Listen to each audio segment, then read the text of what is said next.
Bom, pessoal, bom dia.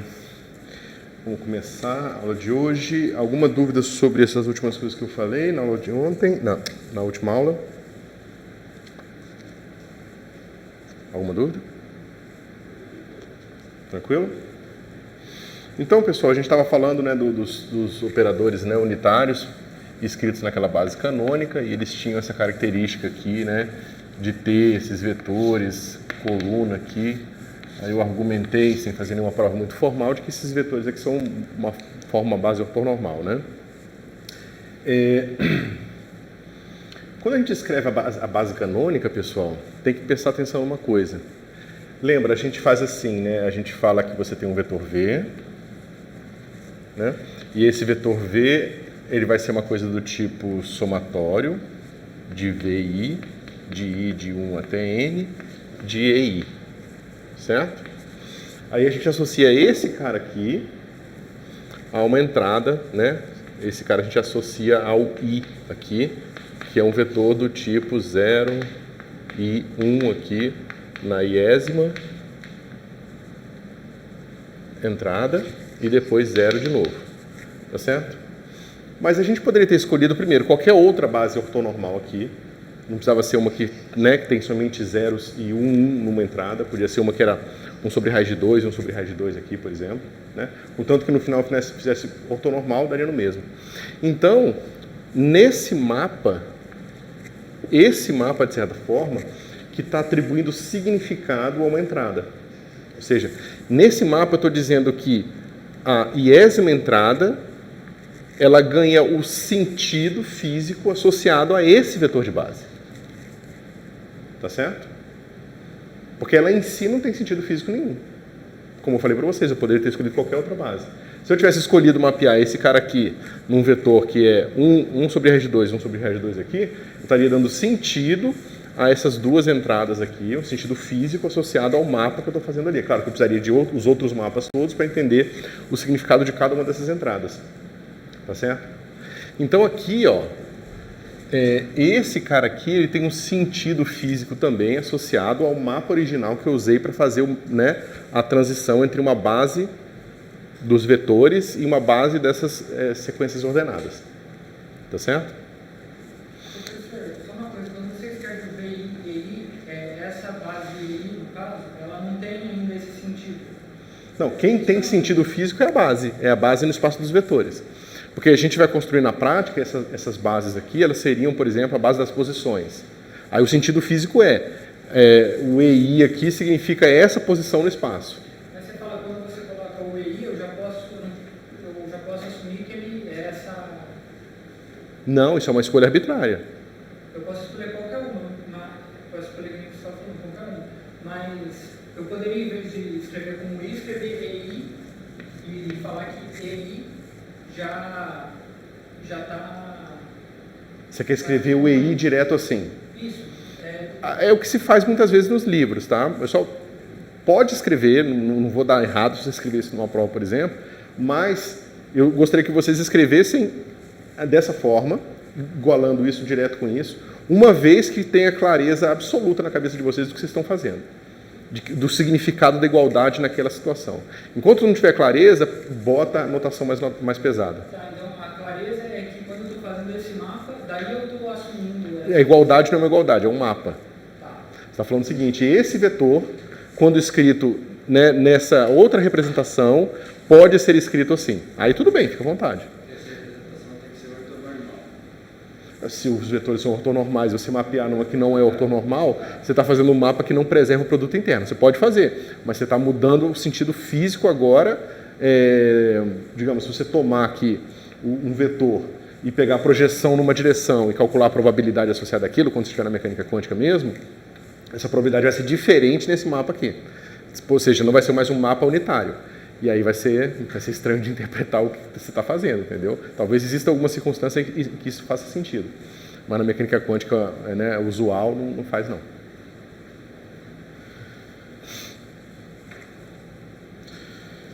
Então, pessoal, ó, isso aqui, visto de uma maneira um pouco mais precisa, é basicamente o seguinte. Pega essa nova base EI' aqui, tá? Que é definida como sendo o nosso operador unitário, agora no espaço original, tá? Atuando em EI. Tá certo? Esse vetor aqui é esse vetor aqui. Tá certo?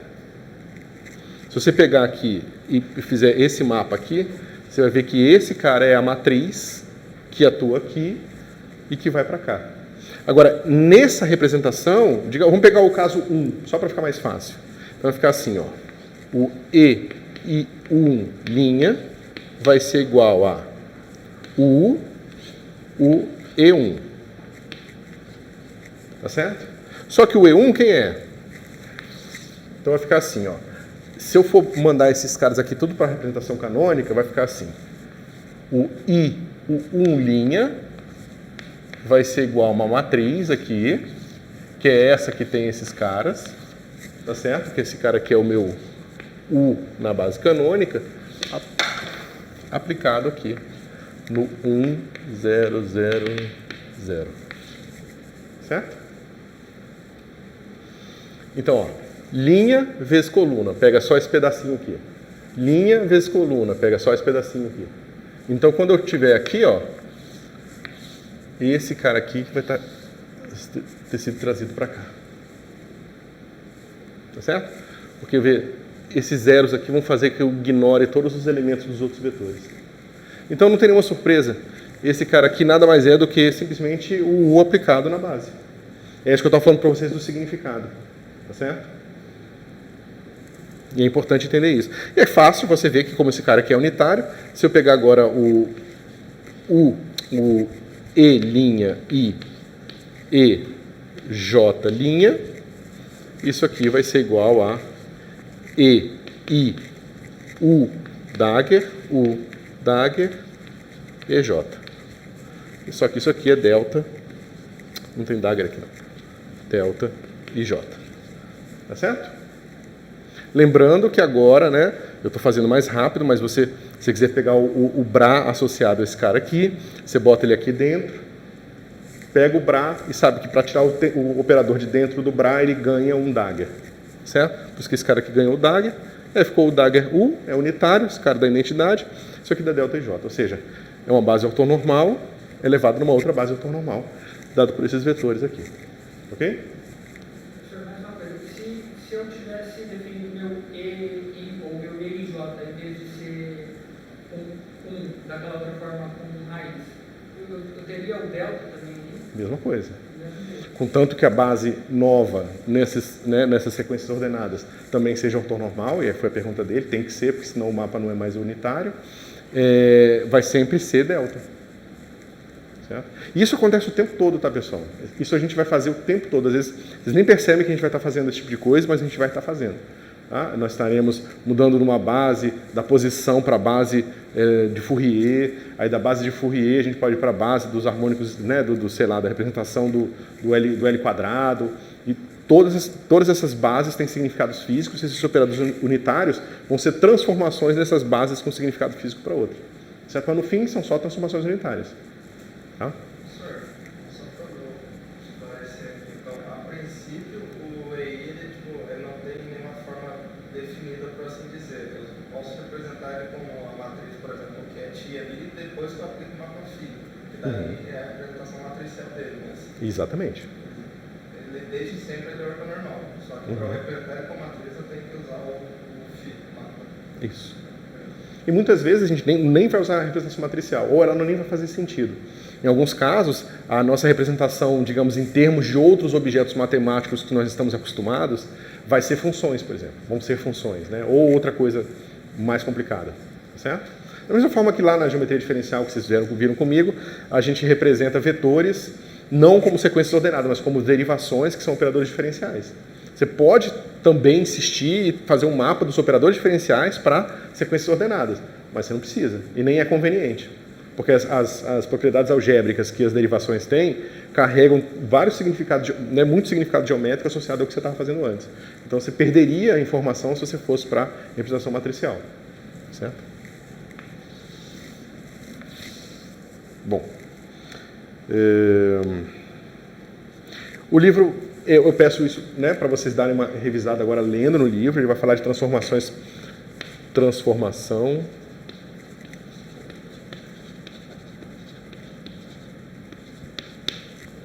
ativa, tá? Que vai ser uma transformação em que eu estou pegando o meu V e levando nesse outro espaço V, UV, tá? Esse espaço UV basicamente é o espaço que eu ganho quando eu pego todos os meus vetores de V e aplico um operador unitário em todos eles, tá certo? Isso aqui é a transformação ativa e a transformação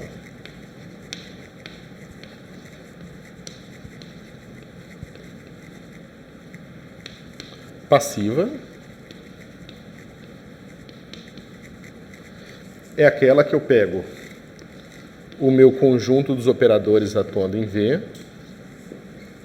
tá? E levo nesse conjunto aqui, o Dagger OP V U. Ou seja, eu pego todos os meus operadores lineares aqui e sanduícho eles com esse cara aqui, ó. Tá? Vocês vão ver lá no capítulo, rapidamente, isso aqui não é difícil de ver, que tanto faz você fazer isso ou isso, o efeito é o mesmo sobre o seu problema. Ok?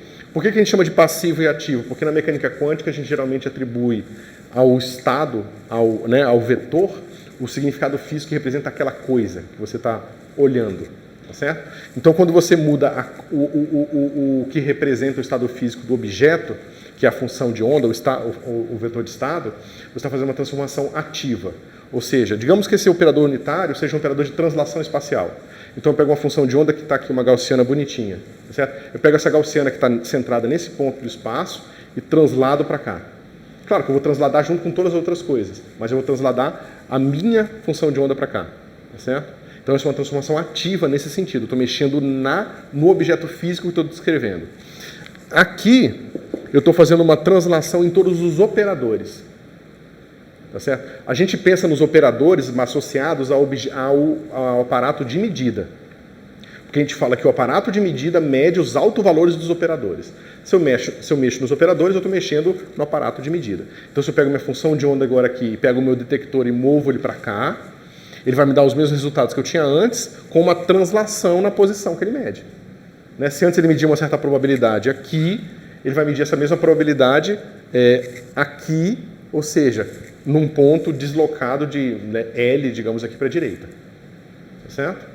Então, aqui a transformação passiva, neste sentido.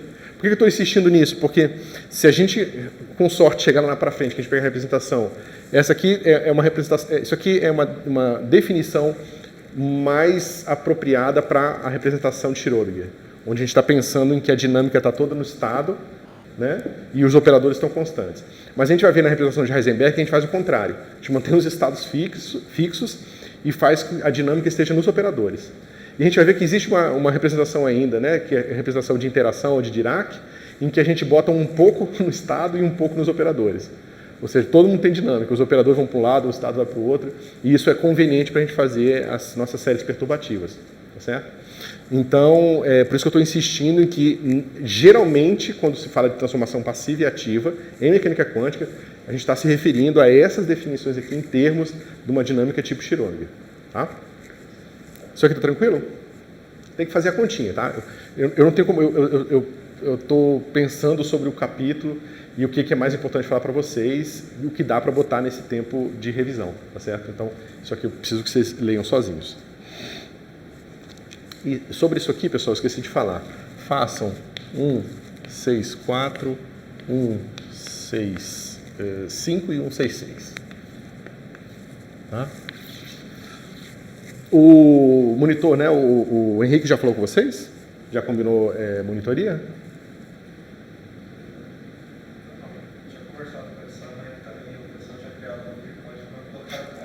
Mas já botaram o Henrique no lugar dele ou não? Tá. Eu vou pedir para ele postar lá no Classroom. Tá?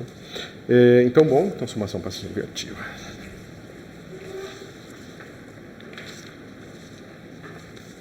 Agora vem talvez a parte mais importante dessa revisão, que são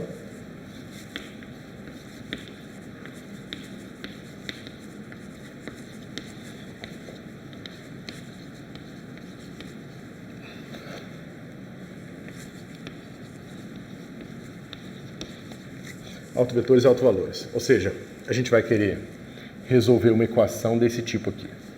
Será que esse operador linear tem um elemento, né, do espaço vetorial W, tal que a atuação desse operador linear, dessa transformação linear nesse cara, é simplesmente proporcional a ela mesma. Tá certo? Então, cuidado. A gente usa uma notação que ela é muito compacta. Tá certo?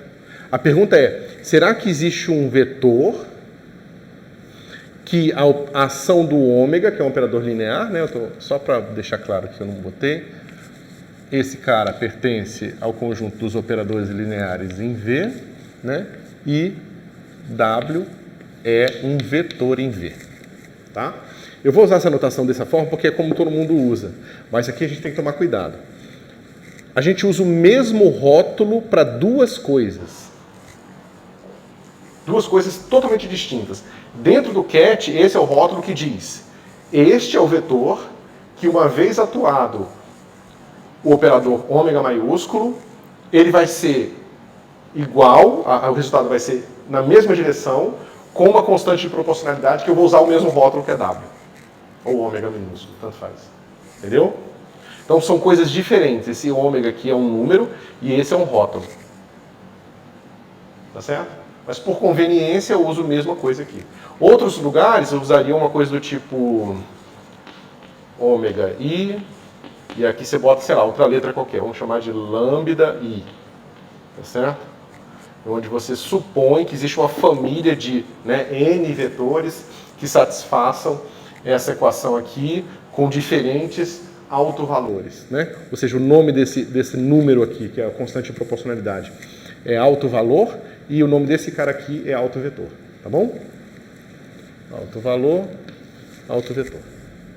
Então, professor, eu só não sei se eu entendi uma coisa. O W, como constante, ele está associado com o vetor W? Sim. Tá, ele é o... Isso. A gente dá o nome do vetor de W para a gente não precisar lembrar que o autovalor associado àquele vetor é W. Se a gente chamasse esse cara de W e esse de lambda, a gente tem que lembrar que quando a gente bota aqui W, a gente tem que botar aqui lambda, entendeu? Então a gente costuma rotular o vetor, né, de acordo com o autovalor que ele produz. Agora, nem sempre vai ser simples assim. A gente, por exemplo, quando a gente for ver o átomo de hidrogênio, ou vocês já viram o átomo de hidrogênio, a gente tem uma coisa assim, ó, N, L e M. Aí o rótulo é um pouco mais sutil, porque aqui a gente bota N, mas a gente sabe que o autovalor não é N.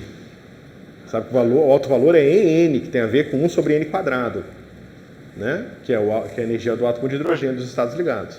Então aí a gente usa, não tem uma convenção muito fixa em relação a isso, tá?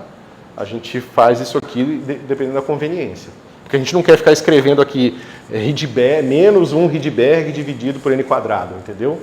A gente não quer ficar escrevendo toda a complexidade que requer descrever o autovalor em termos do rótulo. Tá tranquilo, pessoal, isso aqui?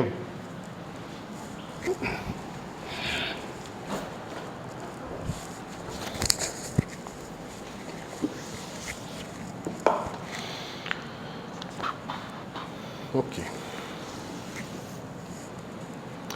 Teorema. E esse é um dos teoremas que a gente mais usa na prática, né? Se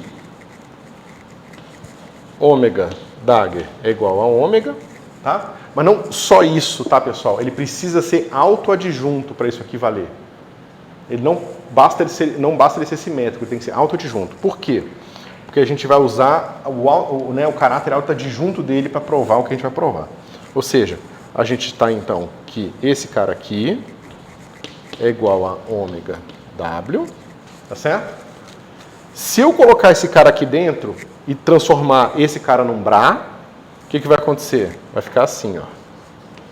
W, ômega, Dagger. Só que esse cara é autoadjunto. Quando eu tiro esse cara daqui, eu estou tirando esse cara de dentro de uma coisa que vai ser um produto interno. Tá certo? Ou seja, tem que ser autoadjunto mesmo, não basta ser simétrico. Ok? E esse cara aqui vai ficar assim, ó. Eu não tinha dito nada sobre esse número aqui, ó, ser um número real ou não.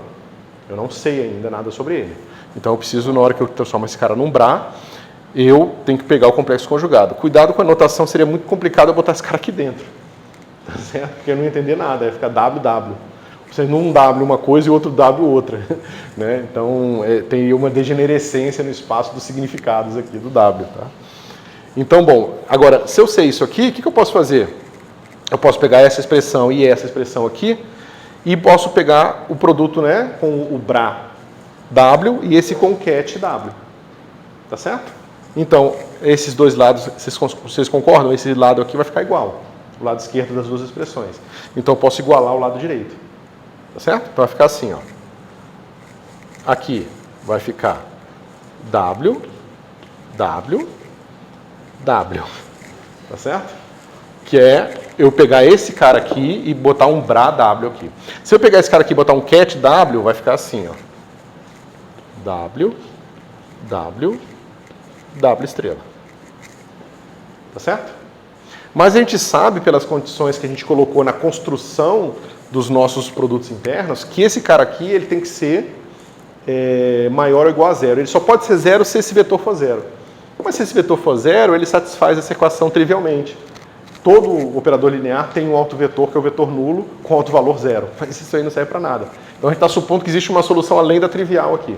Se existe uma solução além da trivial, esse cara aqui é um vetor diferente do nulo. Se ele é diferente do nulo, esse cara aqui tem módulo maior que zero. Então eu posso tirar ele daqui e daqui. Então, quando o meu operador é autoadjunto, então eu sei que W estrela é igual a W. Ou seja, os autovalores são reais. E é por isso que as pessoas usam, né? Não, é por isso. Bom, é mais complicado, mas a gente atribui o significado físico a esses autovalores de forma aquilo que você mede, justamente porque esses operadores têm essa característica de ter autovalores reais, tá certo? Ou seja, estão relacionados à medida que você está fazendo. Né? Na verdade, é um pouco mais complicado que isso, mas a gente pode chegar nisso mais para frente. Chegar nisso mais para frente.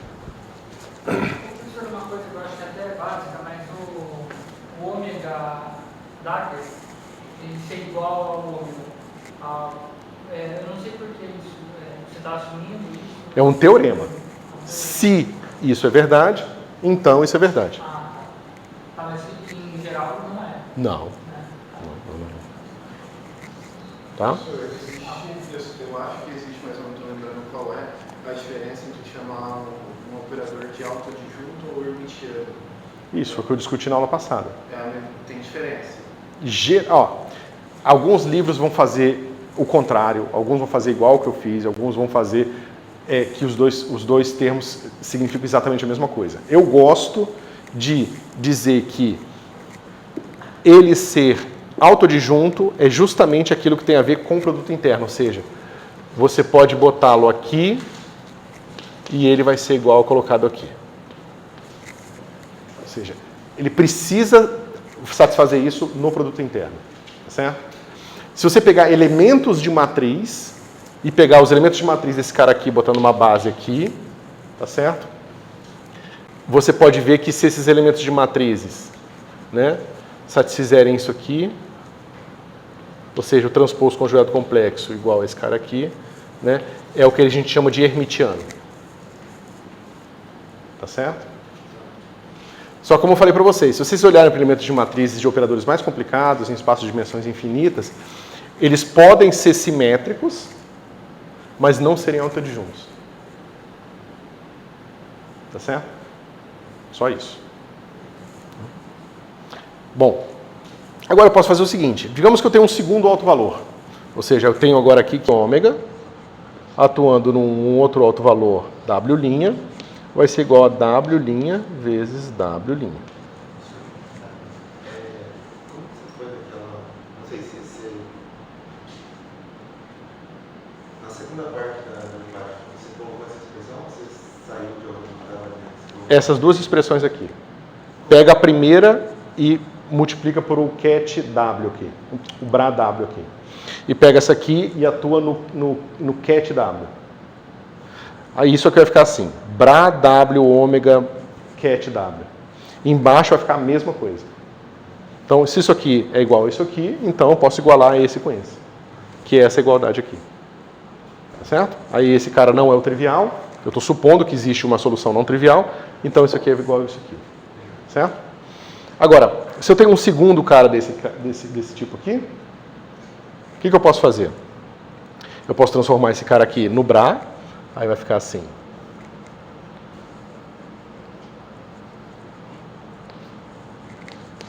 Agora eu já sei que esse cara é autoadjunto, então isso aqui vai ficar W', W'. Tá certo? Agora é o seguinte, eu pego essa expressão aqui e faço o produto dela com o Bra W'.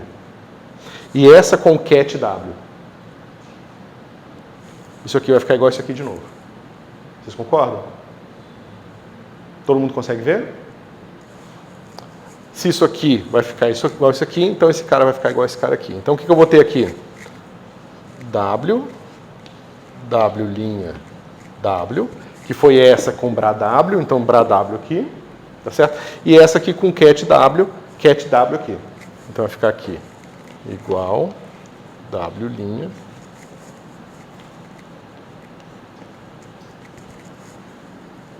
Tá certo? Bom, posso jogar isso aqui tudo para o mesmo lado.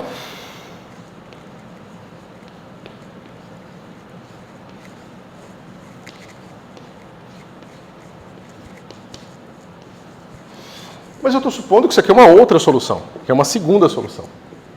Se existe uma segunda solução, isso aqui não pode ser igual a esse cara aqui, porque se fosse igual, seria a mesma. Então, se esse cara é diferente desse cara aqui, o que tem que ser zero? Esse produto aqui. Então, autovetores de autovalores distintos são ortogonais. Distintos por quê? Porque se eu encontrar diferentes soluções aqui com o mesmo autovalor, significa que esse cara aqui é degenerado, tem pelo menos um subespaço degenerado dele. Tá certo? Vamos lá.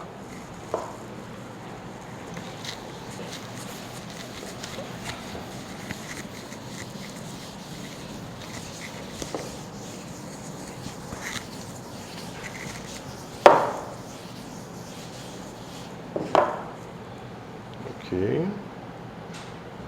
Então vamos lá. O que pode acontecer?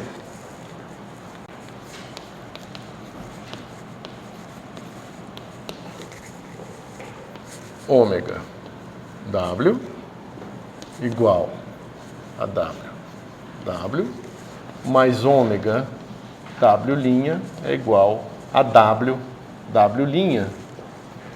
para W diferente de W'. Tá certo? Nesse caso, a gente vai ter dois vetores diferentes, mas isso aqui vai ser igual. Então isso aqui vai ser zero. Então essa igualdade é satisfeita porque esse cara é zero. Ou seja, nesse tipo de situação você não pode dizer nada sobre a ortogonalidade desses dois vetores. Você não sabe se eles são ortogonais ou não. Certo? O que vai acontecer na prática, e aí eu vou pedir para vocês fazerem uma série de coisas, é o seguinte. Digamos que você encontre 8 vetores que são linearmente independentes e que dão o mesmo autovalor. Significa que existe um subespaço 8-dimensional, tá certo? Que é degenerado em relação a esse operador aqui. Ou seja, esse operador, ele não percebe a diferença num certo subespaço. Tá certo? O que a gente faz na mecânica quântica é o que a gente fala de encontrar um conjunto completo de operadores que comutam. Certo? Então eu tenho o meu ômega, tá certo? Mas eu tenho um lambda.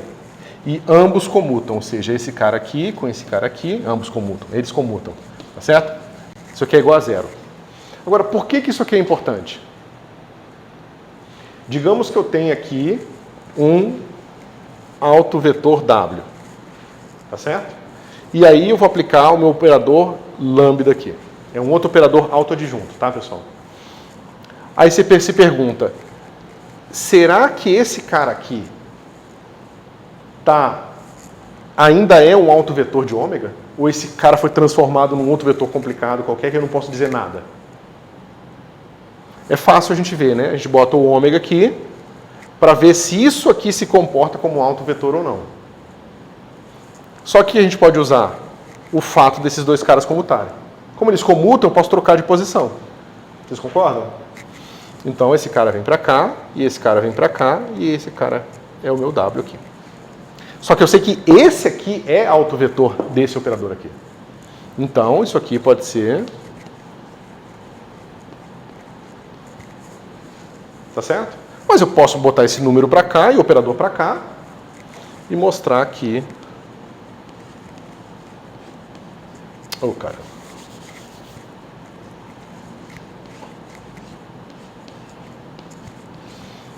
Ou seja, o operador que está, o vetor que está dentro do parênteses apareceu idêntico aqui. Ou seja, se esse cara aqui é um autovetor, esse vezes esse também é. Tá certo? Se esse operador aqui não tivesse um subespaço degenerado, isso não serviria de muita coisa. Tá certo? Agora, se ele é degenerado, o que acontece? Eu posso usar esse fato aqui para distinguir esses dois caras aqui. Porque a gente já sabe que ômega W é igual a W ômega, e a gente sabe que ômega W' é igual a W' W ômega', se for degenerado, né? Se a gente encontrar dois autovetores iguais para esses caras aqui. Tá certo?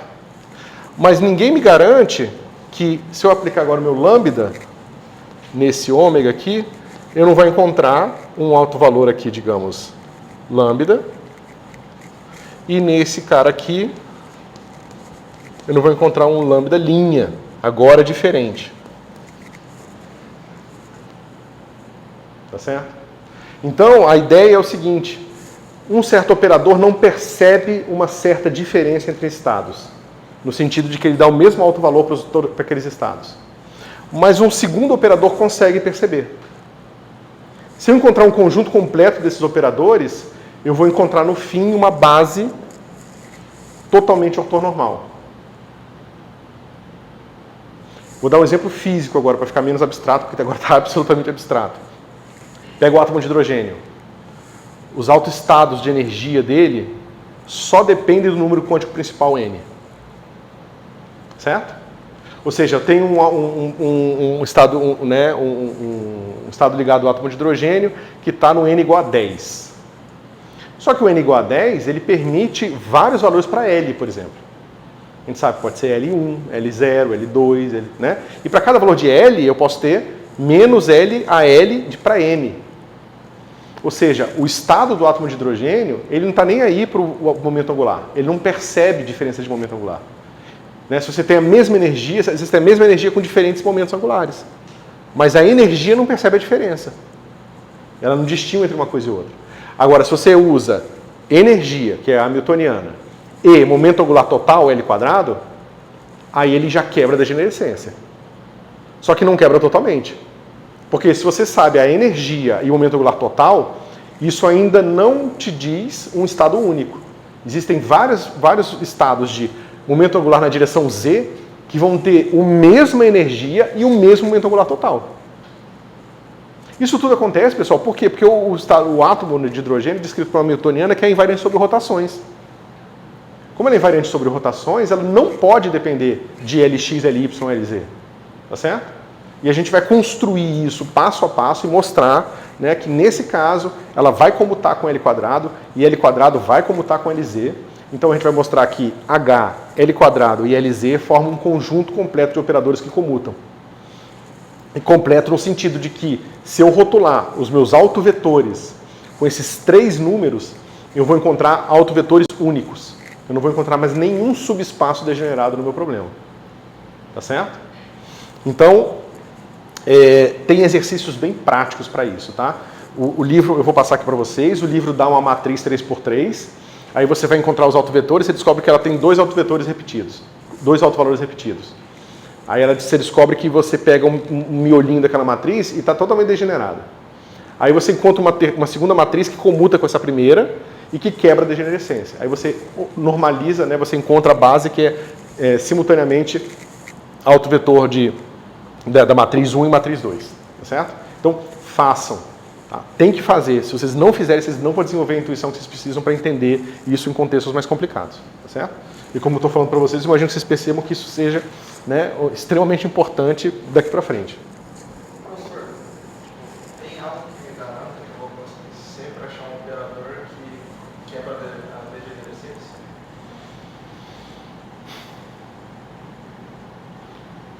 Sim. Você pode, mesmo que seja artificial, você sempre é capaz de construir. Sim. Porque o que acontece é o seguinte, pensa que você tem só esse cara aqui, né? Aí você encontrou esses dois caras aqui. Eles precisam ser linearmente independentes, porque se eles não fossem linearmente independentes, eles seriam proporcionais um ao outro. Se eles fossem proporcionais um ao outro, eles seriam o mesmo vetor. Então eles são linearmente independentes, dois pelo menos, certo? Agora, se você tem dois vetores linearmente independentes, você sempre pode usar o quê? Aquela metodologia do Gram-Schmidt que eu mostrei lá atrás. Através do Gram-Schmidt você define o quê? Uma base ortonormal, nesse subespaço bidimensional. Mas como eu discuti lá com vocês, aquela base lá é arbitrária.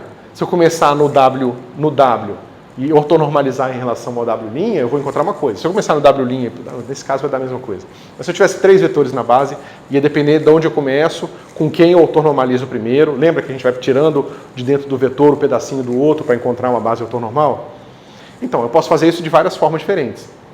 Cada uma dessas maneiras vai me definir um subespaço diagonal. Né? Um subespaço ortonormalizado desses caras aqui.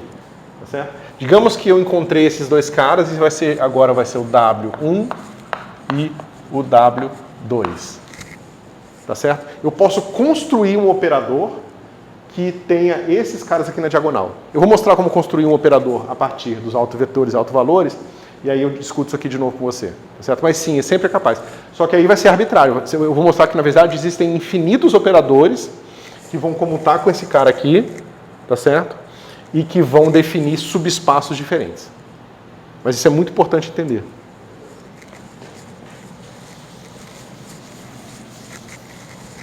Então deixa eu fazer o que eu prometi. Pode falar. Eu pensei que a gente tinha colocado aquela função desses computares igual a zero seria suficiente para a gente poder fazer essa quebra de degenerescência, mas não tem nada a ver. Não, porque eles podem ser degenerados iguais. Pensa num caso banal. Pensa que eu peguei o operador ômega, e peguei o operador ômega quadrado. Os dois comutam. Tá certo? Mas eles têm a mesma degenerescência. A gente não ganha nada, entendeu? Bom, então vamos lá. Bom, então digamos que a gente pega uma base completa qualquer, certo? A gente pode mostrar então que uma base completa de autovetores, tá bom? Então a gente pode mostrar o quê? Que esse cara aqui é igual a soma de I de 1 até N de W1, WI, WI vezes WI. Tá certo? É fácil ver que isso aqui é verdade, porque eu atuo esse cara aqui no WI. Isso aqui vai ser igual ao quê? Deixa eu botar J aqui.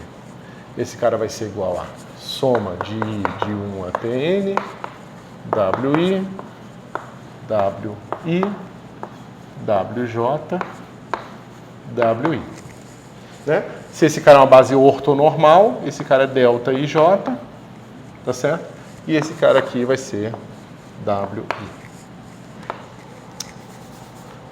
Soma, esse cara vai ser WJ, WJ. Tá certo? Mas isso vale para toda a base. Então, esse cara aqui é, de fato, o lado esquerdo. Tá certo? Eu botei aqui uma pergunta. Será que eu posso escrever esse operador dessa forma? Aí eu peguei esse cara aqui e atuei num WJ. E mostrei que dá o mesmo efeito do lado esquerdo. Tá certo? Mas isso vale para todos os Ws. Então, o meu operador, de fato, pode ser escrito assim. Tá certo? Agora, pensa o seguinte. Pensa que eu estou agora com essa mesma representação, e é isso que é a pergunta que você fez, que eu vou tentar responder agora de novo. Eu tenho esse cara aqui, tá? Soma sobre I, de 1 até N, tá? E que agora eu estou somando só sobre os Ws diferentes. Ok? Então eu estou pegando aqui, soma, vamos pegar aqui, J, L, certo? E aqui vai ser assim, W, I, J, W, I. Espera aí.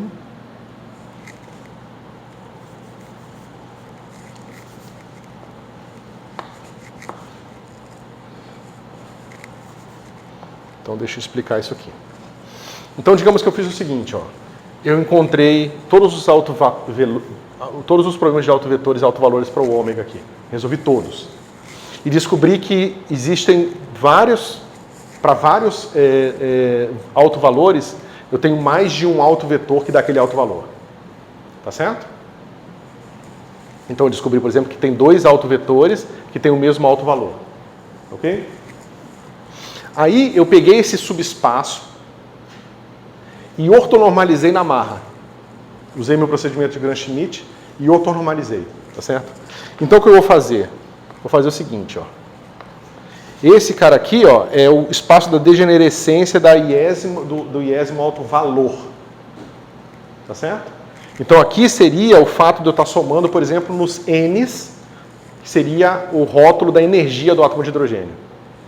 E aqui dentro, eu sei que para o mesmo I, que seria o mesmo W, ali no vetor, eu tenho o mesmo alto valor. Tá certo? Mas eu tenho mais de um vetor aqui. Tá certo? E aí esses autovetores, que seriam esses aqui, que eu ortonormalizei na unha, estou somando aqui, ó, no J.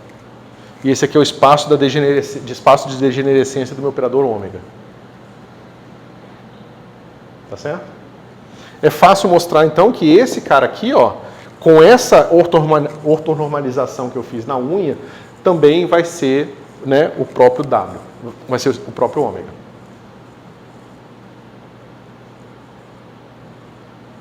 Tá certo? Porque agora a minha base agora é totalmente ortonormal. Então ela vai ter a mesma característica dessa aqui. E vai ter as mesmas, né? Vai ter o mesmo resultado aqui. Tá certo? Porque veja, se eu atuar esse cara aqui, ó, no W, aí eu vou pegar o I, tá? 1. Esse cara aqui vai dar de todos os, desculpa.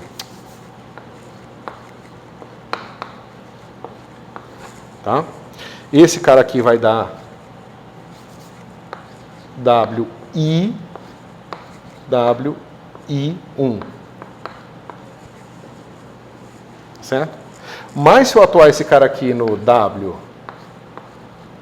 WI2, que seria um segundo autovetor, mas agora ortonormalizado em relação ao primeiro, que tem o mesmo autovalor, justamente, né? Esses caras aqui, né, transformados nesses aqui. Esse cara aqui vai ser também WI2.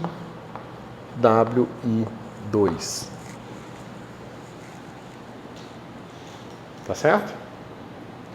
Pessoal, vocês estão viajando loucamente ou estão entendendo? É a medida que você fez no final aí. Você colocou o braço.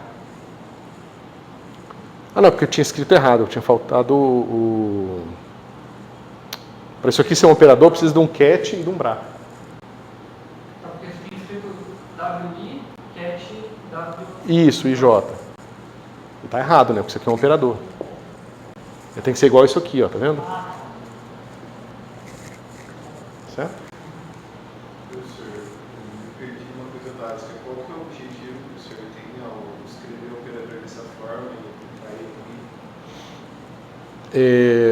Bom, escrever operadores dessa forma é muito conveniente, que a gente vai mostrar várias coisas que dependem da nossa capacidade de escrever esses operadores dessa forma, tá certo? Mas além disso, isso aqui é importante justamente porque na mecânica quântica, na prática, a gente constrói todas as representações que a gente vai usar a partir de operadores. Então, construir representações a partir de operadores é essencial para a gente, certo? Como eu falei para vocês, no fim a mecânica quântica é mais uma teoria dos operadores, tanto que eu acho que esse é o nome do trabalho do Heisenberg, do que sobre estados, sobre os vetores.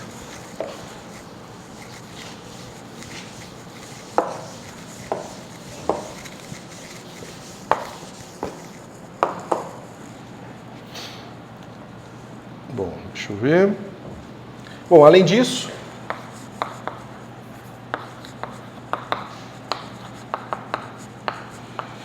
podemos construir o seguinte, um certo operador, que eu vou escrevê-lo assim, de 1 até n. Agora eu estou supondo sempre, como eu estou mostrando que eu sempre posso encontrar uma base ortonormal, eu vou supor que dado um operador autoadjunto, eu vou sempre tirar dele uma base totalmente ortonormal. E se houver degenerescência, eu estou, de alguma forma, lidando com aquela degenerescência, ou fazendo na unha, ou escolhendo um outro operador que comuta com ele e quebra a degenerescência, tá bom? Então tá. Então eu vou somar esse cara aqui e vou pegar esse aqui, ó. W, I, e uma base arbitrária ortonormal EI. Tá? Eu vou chamar esse cara aqui de U, W, E. Certo? É um operador qualquer. Vocês concordam que esse cara aqui atua num vetor e me dá um outro vetor?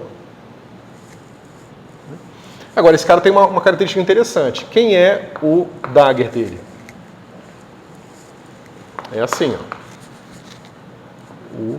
Não, é WE. Ah, tá. WE, tá certo?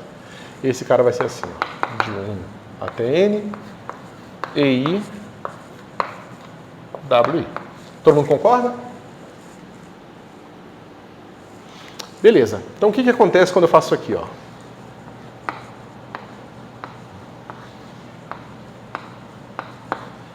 Quanto que é isso aqui?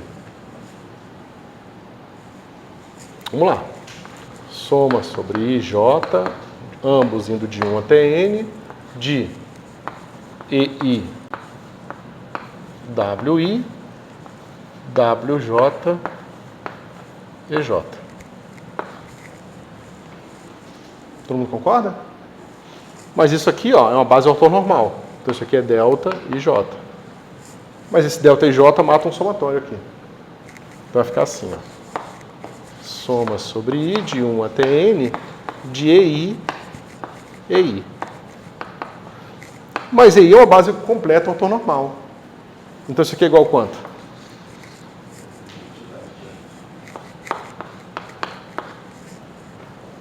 Tá certo? Então esse cara aqui é um operador unitário. A gente acabou de construir um operador unitário na prática. O que esse operador unitário faz? E aqui vocês começam a entender fisicamente o que é o operador unitário.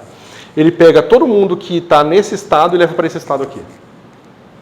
Todos os estados físicos são levados em outros estados físicos. Tá certo? E como essas bases são ortonormais, aqueles coeficientes que eu teria aqui nessa base precisam se somar a 1, para dar a probabilidade, né, 100% de encontrar em qualquer um dos estados.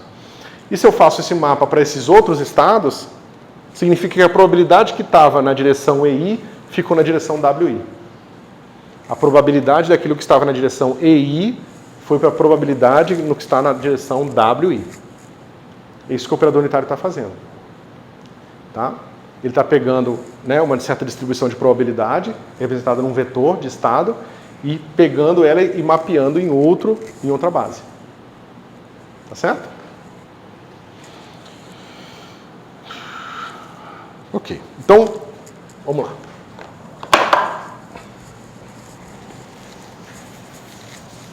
Aqui a coisa está começando a ficar mais próxima da mecânica quântica, está ficando menos abstrato, né? Abstrato, não sei, mas menos desconectado, tá? E agora a gente está começando a conectar. Então vamos pensar numa noção de propagador.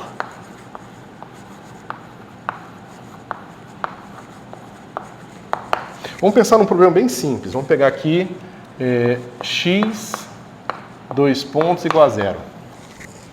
Tá? Isso é uma dinâmica para o meu problema. Tá? Ok?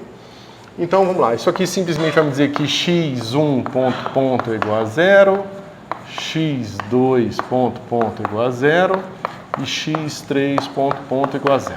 Tá? Estou falando aqui de um problema de mecânica tridimensional com força nula. Ok? Uma coisa bem simples. Então, a gente tem aqui a nossa solução. A nossa solução vai ser assim. Esse cara aqui, como uma função de t, vai ser assim. Eu vou botar que a condição inicial é 0, tá? Então vai ficar assim. V01t. Tá? Então tem uma certa velocidade inicial, V01, tá? E a posição inicial nessa coordenada é 0. Bom? Aqui, x2, eu vou dizer que a velocidade... Isso aqui não é potência, tá, pessoal? É o rótulo, tá bom? O x2 eu vou dizer que é simplesmente 0, a posição é 0 e a velocidade é 0, então não muda, fica paradinho ali. Tá? E x3, eu vou dizer que a minha condição inicial está na 1. Tá? E aqui, deixa eu ver, o que eu fiz? Isso. E a velocidade é 0. Tá? Então isso aqui é uma partículazinha que eu tenho aqui. Ela está parada aqui na origem em relação ao y. Em relação ao x, ela está andando aqui, tá certo? Opa. Ela está aqui paradinha em relação a z, aqui é 1, tá? Z e x. E ela está andando nessa linha aqui, ó. Todo mundo concorda? Agora, na posição inicial, ela está aqui. O vetorzinho que aponta para a posição dela é esse. Todo mundo concorda? Quando t é igual a 0, é 0, 0, 1. E quando o tempo vai passando, o vetorzinho vai vindo para cá. Nenhuma surpresa até aqui. Bom, vamos botar isso aqui numa cara mais próxima do que a gente está fazendo. Vamos pensar o seguinte agora. Vamos pensar que o meu x0, eu vou escrever assim, 0, 0, 1. E o meu x de t, eu vou escrever como sendo V01T, 0, 1. Ok? Do ponto de vista de uma rotação, como que eu posso escrever esse vetor como uma rotação sobre esse?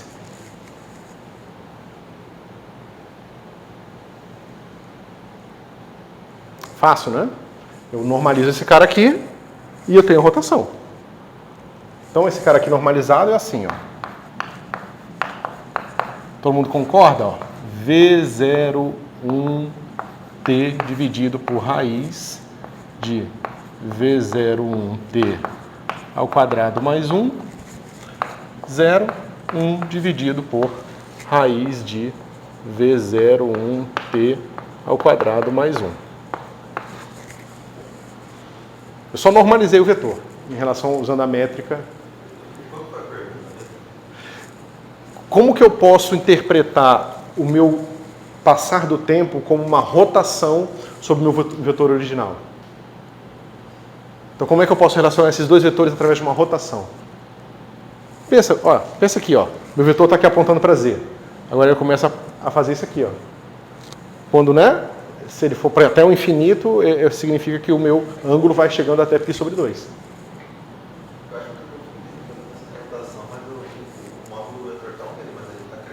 Sim, mas eu estou primeiro pegando só a rotação. Tá?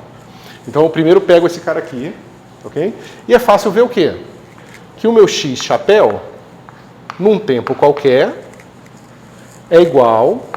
Veja bem, quando t é igual a 0, esse cara aqui é igual a 0. Tá certo? E esse cara aqui, não, esse cara quando t é igual a 0 é igual a 1. Então eu posso, por simplicidade, eu poderia fazer qualquer outra escolha, e eu sei que esse cara aqui é o quadrado, mas esse cara aqui é o quadrado. É claro, eu normalizei esses caras. Então, isso aqui é o quadrado, mas isso aqui é quadrado, é igual a 1. Então eu posso chamar esse cara aqui de cosseno de um certo θ de t. Tá? E esse aqui eu chamo de seno, só para poupar o meu tempo, tá? Seno de θ de t. Tá certo? Então isso aqui, pessoal, olha aqui, ó. Vai ser assim.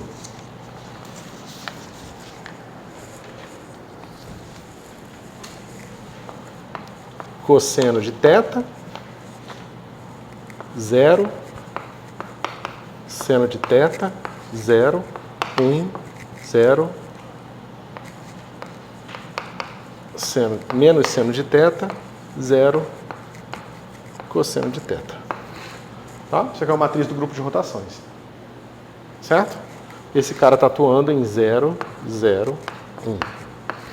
Todo mundo concorda? Aqui, ó. 0, 0, seno. Está aqui o seno. Né? Repetido aqui. 0, 0, 0 e 0, 0 e cosseno. Está aqui. Então, pessoal, olha aqui que legal. Eu peguei o meu problema, que tinha dinâmica em um vetor, e joguei a dinâmica num outro objeto. Que é essa matriz de rotação aqui, ó. Chama essa matriz de R de T. Tá certo? Então agora eu sei que meu X de T é igual. Aí eu tenho que botar o meu módulo de volta. Está aqui o meu módulo. Raiz de V01T ao quadrado mais 1 vezes a matriz de rotação de T atuando no meu vetor inicial aqui. Tá certo? Eu poupei algumas coisas aqui, né? Para você encontrar o propagador mais geral possível, é claro que eu teria que deixar todas as constantes em aberto, tá bom? E aí seria mais trabalhoso. Mas eu quero só dar ideia para vocês aqui, sem fazer uma conta muito longa, de que eu posso tirar a dinâmica do vetor e botar em outro objeto. Que é uma transformação linear no espaço dos vetores. A dinâmica não está mais no vetor. A dinâmica está na transformação linear. Você vê que o t está aqui, ó. Quem vai satisfazer uma equação diferencial é a transformação. Tá certo? Agora, e tem gente que, né, você pode tentar fazer dinâmica de mecânica clássica, reescrever toda a dinâmica da mecânica clássica em termos dessas novas variáveis aqui. Uma dilatação mais uma rotação. Mais no sentido de que aplica-se uma e aplica-se outra. Tá certo? Inclusive, tem várias tentativas de quantização da gravitação em que você tenta trocar o objeto que tem a dinâmica para você quantizar um outro objeto em vez de quantizar o que você estava quantizando antes, e achando que talvez assim as coisas se resolvam. Tá? Agora, cuidado. Na mecânica quântica, isso é muito mais difundido, porque esse cara aqui preserva a norma, sempre, quando evolui no tempo. Porque, né, a probabilidade se conserva. Então, esse cara aqui, ó, quando comparado com esse cara aqui, módulo constante. Módulo variável. Tá? Ou seja, aqui é sempre somente rotação. Ou seja, transformação unitária. Tá? E aqui, rotação mais dilatação.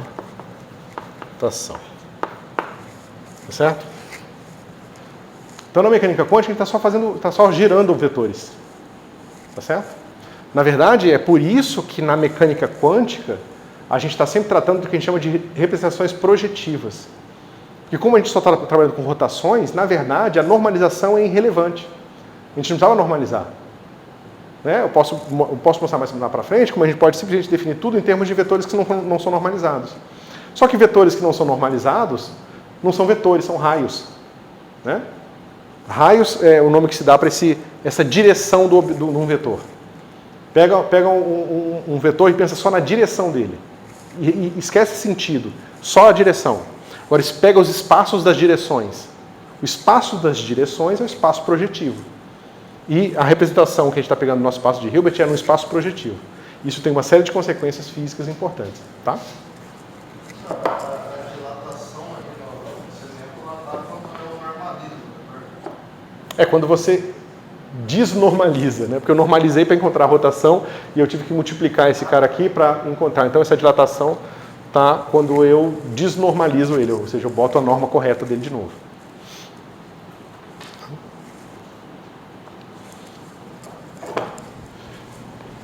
Então, no caso da mecânica quântica, as coisas são mais simples, no sentido de que não tem essa dilatação, porque essas dilatações elas são objetos mais complicados, tá? Os operadores que geram dilatação, nesse sentido de mudar o módulo do vetor, são bem mais complicados, tá? Então, propagador na mecânica quântica vai estar associado à equação de Schrödinger, né? Que eu imagino que todos vocês já tenham visto, tá bom? E aí a gente vai falar algumas coisas aqui que precisam ser explicadas. Vocês já viram a equação de Schrödinger em termos de Brasicats ou é a primeira vez? Já viram, né? Então, cuidado, pessoal. O que é isso aqui? Tá? Então, a gente escreve assim, ó, muitas vezes, para ficar mais explícito, psi t d dt. A gente vai definir um símbolo para simplificar a nossa vida e vai escrever esse cara aqui assim. Tá certo? Quando não houver ambiguidade, a gente não bota aqui o parênteses t. Quando houver ambiguidade, a gente bota o parênteses t. Tá bom? Bom, agora o que é isso?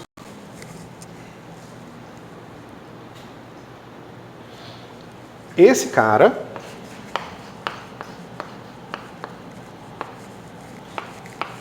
é um mapa,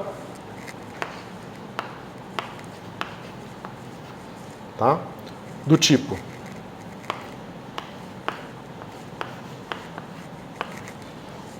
ele vai levar os reais ou um subconjunto dos reais em V.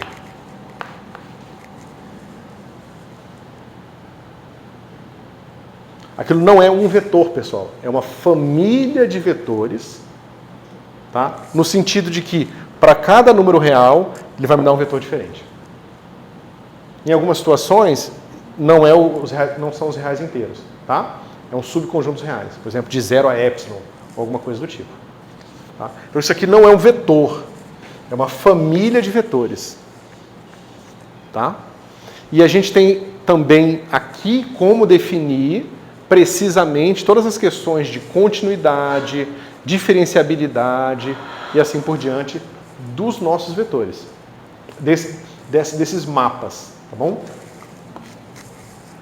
Então daqui para frente a gente não vai introduzir matematicamente precisamente essas definições aqui, mas a gente vai supor que esses mapas aqui todos são sempre diferenciáveis, bonitinhos, tá certo? Não estão nunca levando o meu vetor, né? Porque às vezes você pode pegar o seu vetor e para um certo parâmetro, valor de t aqui, ele sai do espaço de Hilbert, vai para outro lado. Isso pode acontecer. Posso dar depois um exemplo disso. Bom? Então a gente está sempre pensando agora que eu estou trabalhando com mapas, ok? Isso está claro, pessoal? Só uma coisa, quando você está falando de texto, está falando de uma variável. Uma variável qualquer. Como estou te falando, é um argumento, é uma variável real aqui. Certo? E é bom entender que esse mapa aqui, ó, ele não tem necessariamente uma relação com um operador autoadjunto, né? Ou seja, nesse caso aqui vai ter, mas o que eu quero dizer aqui, deixa eu ver o que eu quero dizer. Esse parâmetro t aqui, ele não tem nenhuma relação com o alto valor de um certo operador diferencial, ou um certo operador autoadjunto. Certo? T é um parâmetro, tá? Vai ser muito diferente do x, porque lá para frente, quando a gente for escrever uma coisa tipo psi de t e x, as pessoas coçam a mão para achar que t e x, de certa forma, são iguais. Mas são absolutamente diferentes. Tá certo? Isso aqui é um mapa que, para cada valor de t, me dá uma função de x, e essa função de x habita um certo espaço de Hilbert, para um t fixo. Tá certo? Mas eu não tenho espaço de Hilbert em t. Eu não tenho um produto interno que envolva integrais no tempo. Tá certo? Isso é parte do problema do tempo na gravitação quântica. Certo? Essa diferença de natureza do x e do t, que se torna completamente difícil de fazer quando você está na relatividade restrita. Se você faz uma mudança de sistema de referência, o que era t vira uma mistura de t e x. Mas se t é parâmetro e x é operador, que diabo é o seu novo t? O seu novo t vai ser uma mistura de t e x antigos. Só que antes era parâmetro e operador. Então o seu novo t agora é operador também. E é por isso que você não consegue fazer uma mecânica quântica relativística consistentemente. Tá certo? Mas são coisas mais para frente, tá? Bom, deixa eu ver o tempo. Ótimo.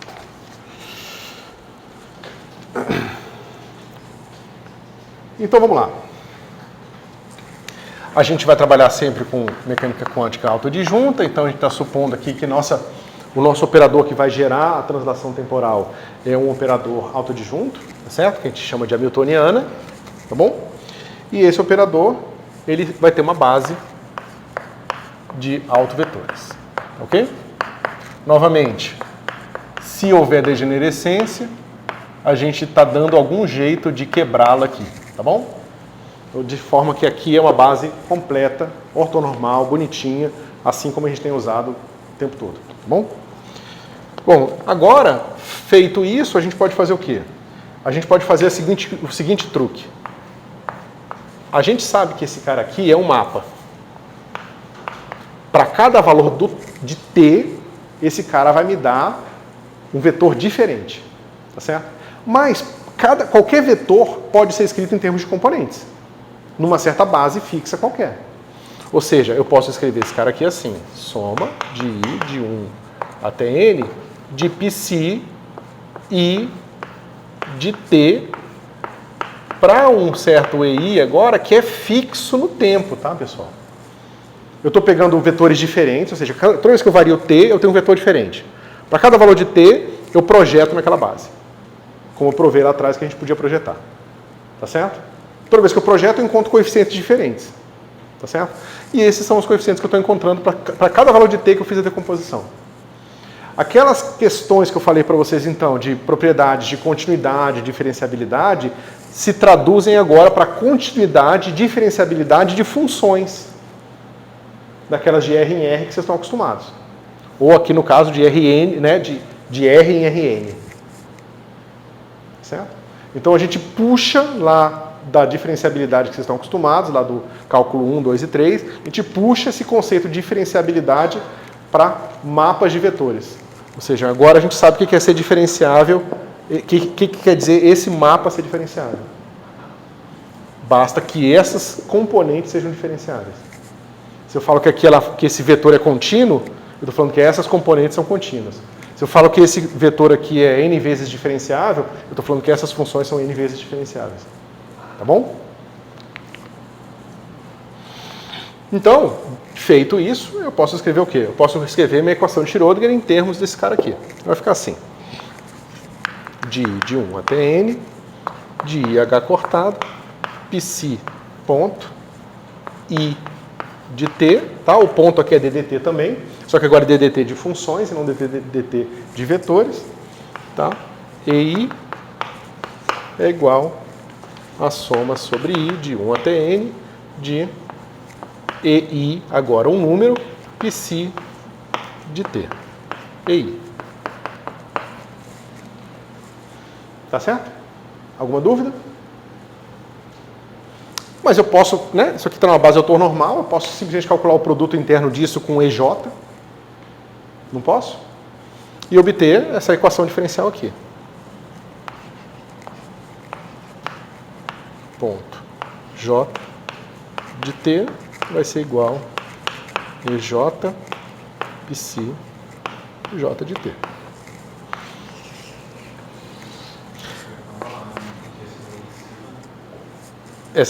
Pega essa linha de cima e calcula o produto interno dos dois vetores dos dois lados com EJ.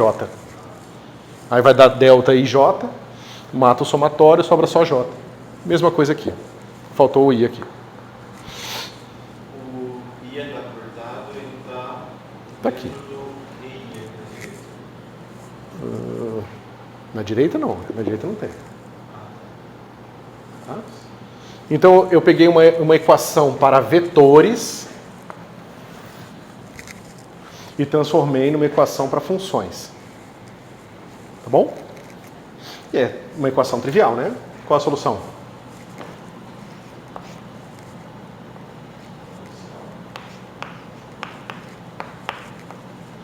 Vou fazer o tempo inicial ser 0, tá? Por simplicidade. 0 J exponencial de quê? Menos I T sobre H cortado. Pronto. Pode todo mundo ir para casa, acabou, a equação de Schrödinger está resolvida, temos a solução sempre. Né? Então, pessoal, isso aqui é resolver a equação de Schrödinger do ponto de vista de você encontrar uma base dos autovetores da Hamiltoniana. E uma vez que você tem as bases dos autovetores da Hamiltoniana, você simplesmente tem a solução trivial aqui. Basta você encontrar os autovalores aqui, botar nessa exponencial, multiplicar os coeficientes da condição inicial por isso aqui, e pronto. Você tem a sua função de onda em qualquer tempo. Tá certo?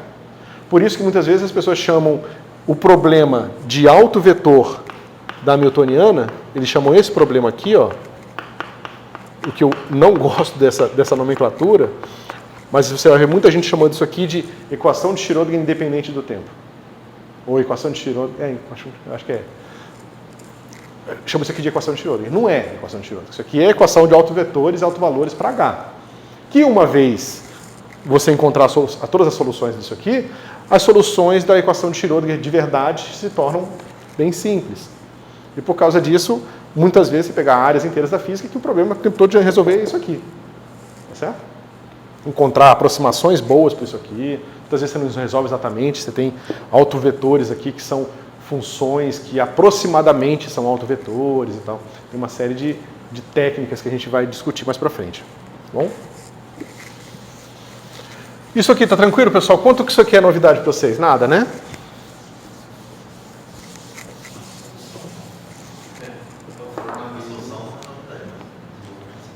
Tá.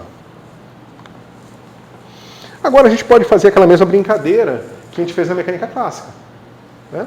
A gente pode fazer o seguinte. Eu vou dizer que o meu psi de t é igual a um operador unitário.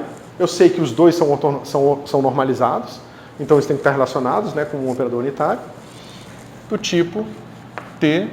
Aqui seria t0. Eu vou botar t0 para ficar melhor, tá? Psi de 0.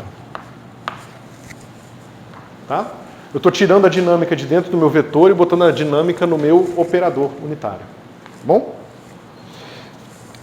Se eu substituir essa expressão aqui na equação de Schrödinger, eu vou obter o seguinte.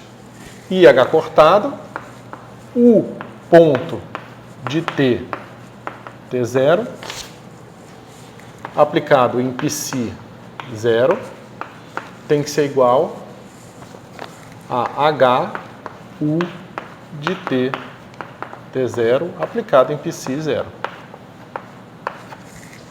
Tá certo? Mas eu não quero que isso valha para uma condição inicial, que foi o que eu fiz lá no caso da mecânica clássica. Eu quero que isso valha para qualquer condição inicial. Tá certo? Nesse caso, quem tem que satisfazer a equação é isso aqui. O ponto de t0 igual a HU de t0. Ou seja, eu peguei minha equação de Schrödinger e transformei numa equação para operadores. Não é mais uma equação para os vetores, nem para as componentes, agora é para os operadores. Okay? Muitas vezes vai ser muito mais conveniente lidar com as dinâmicas nos operadores do que dos vetores ou das componentes. Tá bom? Mas agora, eu estou introduzindo uma coisa aqui que eu ainda não expliquei o que diabo que é isso, né? Porque eu falei um pouco dos vetores, agora preciso falar dos operadores. Então, para isso, vamos fazer... aqui eu falei,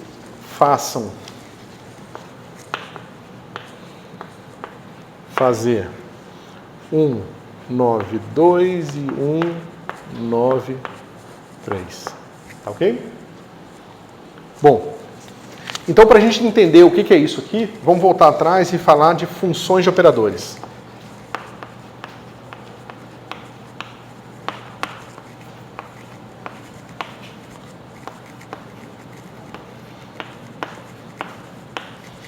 Vamos lá. Então, qual sentido tem eu escrever f de ômega, onde ômega pertence ao espaço dos operadores lineares atuando em V?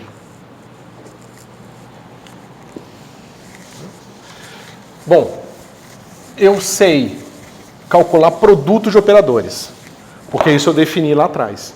Eu fiz um anel não comutativo, né, dos meus operadores. Como eu sei que os meus operadores formam um anel não comutativo, e eu sei calcular produto, então eu posso fazer o seguinte.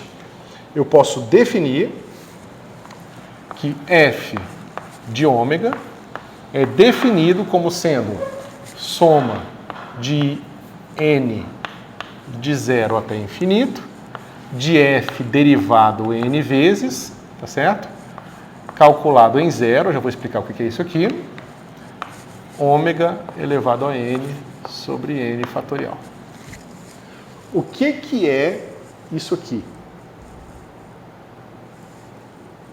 Pega essa função aqui, tá certo? E pensa nela como uma função agora de R.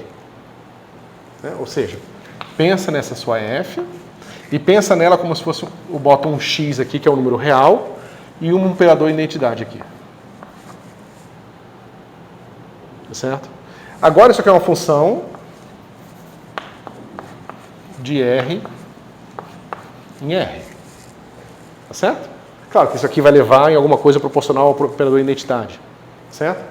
Mas eu estou simplificando aqui a nomenclatura. Tá bom? Então, esse cara aqui pode ser pensado na função de R em R. De forma algorítmica seria o seguinte, pega uma função do operador e todo lugar que aparecer o operador substitui por um número real. Agora isso é uma função de R em R. Tá certo? Essa função de R em R agora, eu tenho que supor que ela é diferenciável. Tá? E que ela tem uma série de Taylor em torno do ponto zero. Ok? Se isso tudo que eu falei for verdade, então eu consigo definir a função de um operador assim. Tá? É assim que eu defino o que é uma função de operador. Dado uma função, você pode pensar ao contrário. Pega uma função de R em R, tá? Só que é um pouco mais complicado você pensar ao contrário, porque uma função de R em R porque você pode ter operadores, você pode ter uma função, a gente vai ver mais para frente, você pode ter uma função f de ômega e lambda, tá? Aí se esses dois caras não comutam, aí a maneira de você mapear isso em funções de R2 em R, por exemplo, e voltar fica mais complicado. Ok? Mas a gente vai falar disso quando for necessário. Então, pessoal, está claro aqui a noção do que é um mapa, né, de operadores, uma função de operadores? Porque... Não necessariamente. Não necessariamente. Agora, tem que tomar bastante cuidado com o que a gente vai ver em seguida. E eu vou responder sua pergunta de novo agora, daqui a pouquinho. Então, vamos lá.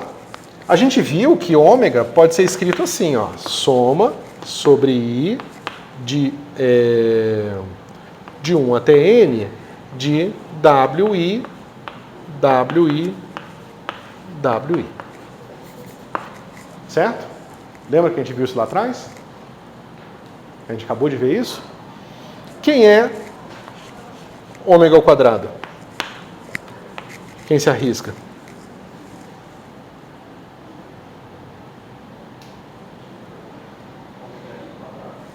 É que isso. Porque quando eu atuar esse cara aqui no outro dele, né, porque eu vou atuar nele com I ou com J, aí vai dar ômega I, ômega J, vai dar um delta, vai matar um dos somatórios e vai voltar a ser a mesma coisa. Só que agora esse cara vai estar ao quadrado. Então vai ficar assim, ó. Todas essas contas que vocês não entenderem, façam, tá?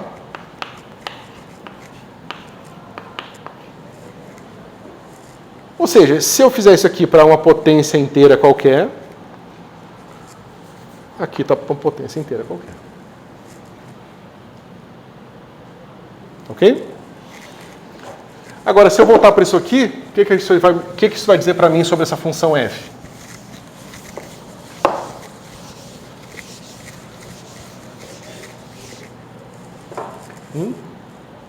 Alguém falou alguma coisa? Então, f de ômega vai ser igual a... Eu uso isso aqui de volta aqui, pessoal. Vai ficar assim. Soma de 1 até n, abre parênteses, soma de n de 0 até infinito. E aqui, f derivado n vezes, calculado em 0, ômega i elevado a n, sobre n fatorial, ômega i. Mas o que é isso aqui, pessoal?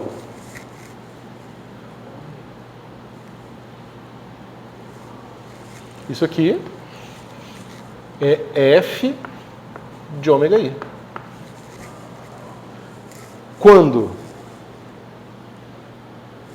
Quando essa série converge para o valor da função para aquele alto valor. Então, por que eu falei que eu ia responder a sua pergunta de novo? Se eu expandisse em torno de um outro ponto aqui, pressupondo que expandindo em torno de um outro ponto eu tenho um raio de convergência diferente, eu tenho que tomar cuidado com o seguinte. Se os autovalores do meu operador aqui estão dentro de um conjunto bonitinho, compacto, ou seja, os autovalores estão sempre entre 0 e 5. Então, se essa função aqui tem um raio de convergência maior do que o intervalo entre 0 e 5, isso aqui faz sentido sempre. Agora, digamos que eu estou expandindo aqui essa função em torno de um outro ponto qualquer, porque eu sei que essa função aqui ela não é bem comportada em 0. Se esse cara aqui tiver o alto valor 0, eu estou ferrado. Porque aqui, ó, tá vendo? Eu vou estar calculando f de 0. Tá certo? Só que essa série não converge para f de 0. Tá certo? Então, tem que tomar bastante cuidado quando você pega funções de operadores, porque funções de operadores implicitamente estão tomando funções de todos os autovalores possíveis dos operadores. Então, por exemplo, pegar um exponencial é legal, porque o exponencial tem raio de convergência infinito. Se pegar exponencial de qualquer coisa, ela converge sempre. Né?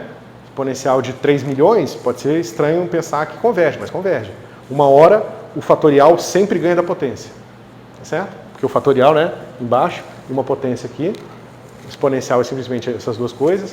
O fatorial sempre ganha da potência. Tá certo? Então, esse negócio converge sempre. Então, tem que tomar cuidado com funções de operadores. Porque você está fazendo um monte de pressuposições sobre as características da sua função em vários pontos que talvez você não esteja pensando neles quando você começa a fazer a conta. Tá certo? Por exemplo, raiz quadrada de operador é complicado. Porque a raiz quadrada ela tem problema em 0, ela não é diferenciável em 0, né? Ela tem uma série de dificuldades.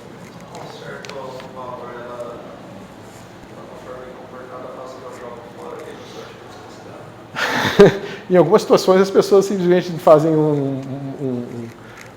uma desconsideração estratégica assim também e ver até onde funciona. Porque muitas coisas acontecem. Assim, por exemplo, digamos que você tem isso aqui acontecendo, né? Você tem uma raiz de um operador que tem alto valor 0. Só que aquilo ali vem multiplicado por um fator exponencial que naquela região lá torna aquele operador totalmente irrelevante. Aí você fala que aproximadamente aquele negócio funciona. Tem coisas assim que podem acontecer, mas quando for acontecer no curso eu chamo a atenção de vocês. Tá? Então, pessoal, isso aqui é um resultado interessante, tá? Lembrar disso aqui. Isso aqui vai ser igual a soma sobre i de 1 até n de f de ômega i.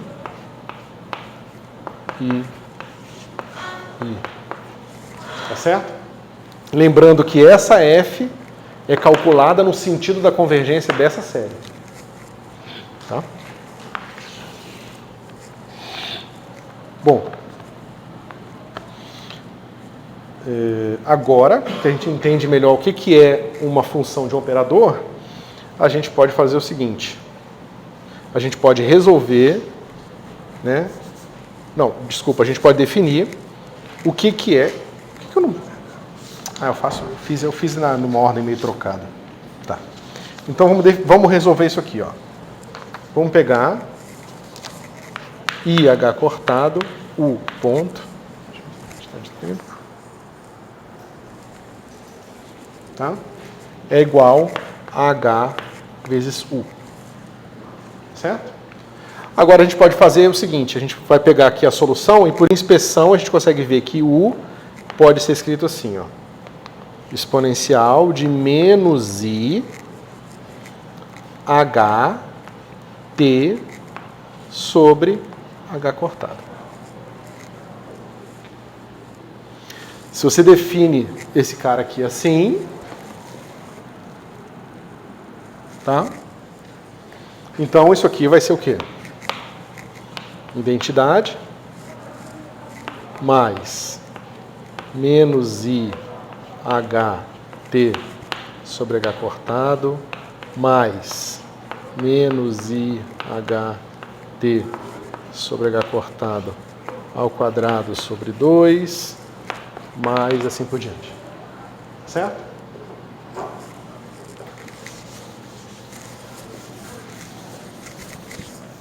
Se eu calcular DDT dessa expressão, o que eu tenho? Se eu calcular DDT dessa expressão, DDT disso aqui é 0. DDT desse cara aqui vai ser menos IH sobre H cortado. Aqui eu tenho H ao quadrado. Tá certo? Mas quando eu calcular a derivada, o T ao quadrado vai ficar, o 2 corta com 2 aqui. Tá certo? Vai ficar igual essa expressão aqui, vezes menos IH cortado. Menos IH sobre H cortado. Tá certo? Então vocês fazem essa continha aqui e vocês vão ver que du dt vai ser igual a menos IH sobre H cortado vezes o U. Mas isso é a equação que eu tinha, que eu queria resolver. Tá certo? Como uma maneira simples de pensar, quando você só tem um operador aparecendo na sua brincadeira, ele comuta com ele mesmo, então você pode tratar dele como se ele fosse um número normal. E aí você pode pensar que essa equação aqui você resolveria como você resolveria lá, usando o método de Frobenius ou qualquer coisa que você quiser, tá? Para encontrar essa solução. Ou seja, eu passo H para cá, multiplico por I, então vai ficar I, H cortado, U ponto, vai ser igual a H1. Tá certo? Ou seja, agora eu tenho uma expressão analítica para o meu operador. Ou seja, eu sei que o meu operador, U, né, de T, e aqui implicitamente é 0, tá? Exponencial de menos I, H, T sobre H cortado. Tá bom? O que acontece se eu aplicar esse cara aqui, ó, num vetor no tempo inicial?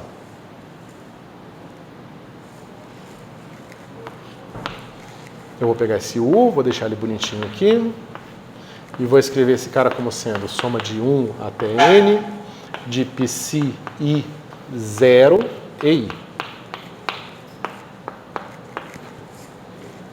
Todo mundo concorda? Eu simplesmente expandi na mesma base que eu tinha expandido antes. Tá certo? Só que agora a gente sabe o que é a função do operador. A gente discutiu ali atrás. São aquelas potências todas ali. Tá certo? Então, nesse caso aqui, eu tenho um H aqui. Só que o H está aqui, ele vai estar atuando num alto vetor dele.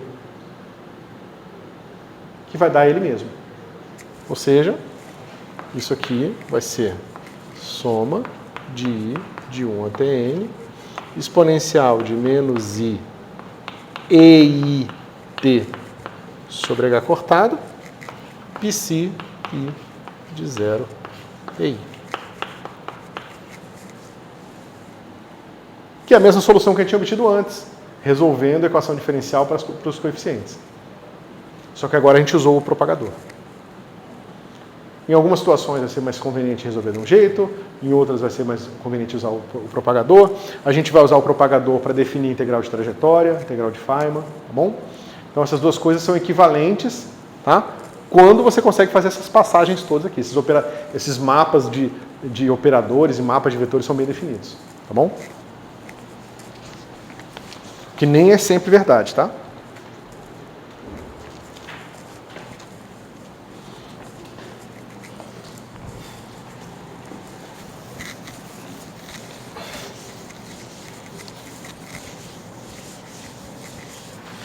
Então vamos fazer uma definição aqui, ó. Um certo ômega de lambda é um mapa de R agora no espaço dos operadores. Tá? Agora eu vou definir um pouco melhor do que são esses operadores como função de um argumento, de um parâmetro. Tá certo? Eu usei ali o U de lambda, mas agora eu vou definir o que essas coisas são essas coisas. Tá? Da mesma forma que eu tinha um mapa aqui para cada valor de um argumento, de um parâmetro, eu encontrava um vetor, agora eu tenho um mapa que para cada valor de R eu tenho um novo operador. Tá certo? E aí a gente define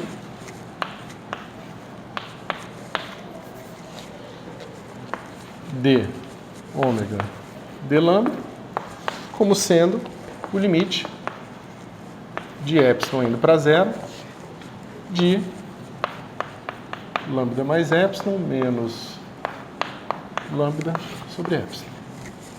Tá certo? Como os operadores formam um anel, eu sei calcular a subtração entre eles. Então, né, eu posso multiplicar aqui por um número real os meus operadores, está definido também no meu anel. E pronto. Isso aqui está bem definido. Tá certo? Ok. Deixa eu ver se vale a pena fazer essa conta. Se vocês quiserem, vocês podem usar o seguinte. A gente tem o nosso ômega, como sendo agora, eu posso resolver, digamos que esse meu ômega aqui seja autoadjunto, tá certo?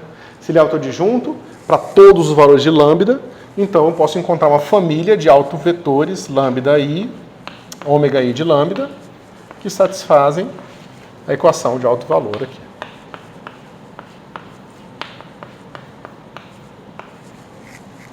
Certo? Para cada valor de lambda, eu posso escrever um operador assim.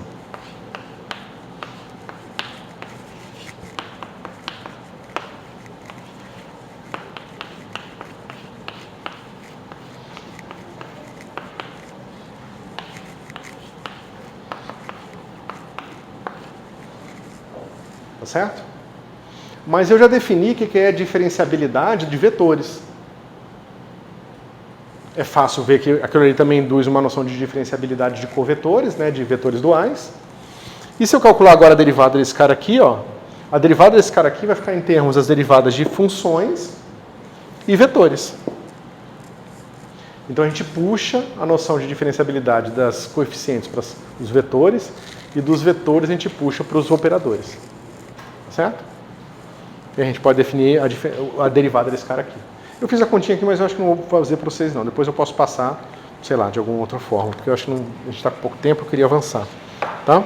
Mas se você derivar esse cara aqui, você vai ter a derivada disso aqui vezes isso aqui, derivada desse cara aqui vezes esses dois, e derivada desse cara vezes esses aqui. Você tem uma regra de Leibniz aqui atuando. É fácil ver, é só pensar nesse cara como uma projeção numa base constante, assim como a gente fez lá no outro caso, ok? E isso aqui vai dar uma regra de Leibniz generalizada aqui, e aí você pode reescrever essas coisas aqui de forma conveniente. Na prática, isso aqui vai ficar assim, ó. Deixa eu botar o resultado, e aí a gente fecha a aula de hoje.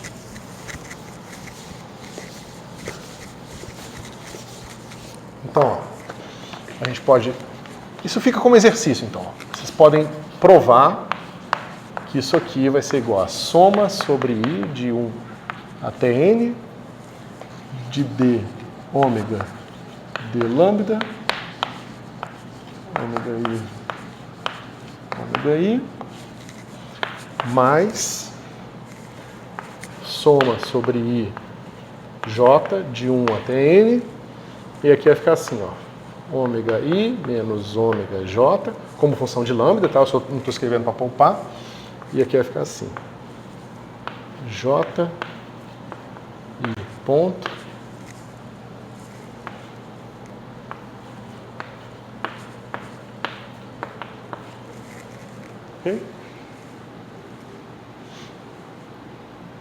Você vê então, outra coisa importante é o seguinte, derivada de ômega não vai comutar com ômega, em geral, tá certo? É por isso, por exemplo, que quando a gente for pegar o propagador na teoria com interação, a gente vai encontrar uma coisa chamada série de Dyson, que não é mais aquela série bonitinha, não é mais exponencial de menos IHT sobre H cortado. Tá certo?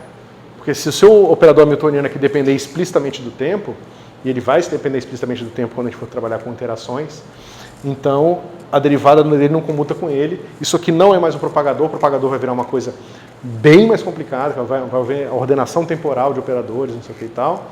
E aí tem os diagramas de Feynman, todas aquelas coisas, né, para a gente poder calcular esse tipo de propagação no tempo. Ok? Mas é isso. Fica faltando um detalhezinho mínimo que eu falo rapidamente no começo da próxima aula. E aí a gente faz na próxima aula a generalização para infinitos graus de liberdade e a recapitulação dos axiomas básicos da mecânica quântica e fecha, tá, nessa sexta-feira a revisão. Beleza? Vocês estão fazendo exercício? Está dando certo? Beleza. É isso, pessoal. Obrigado.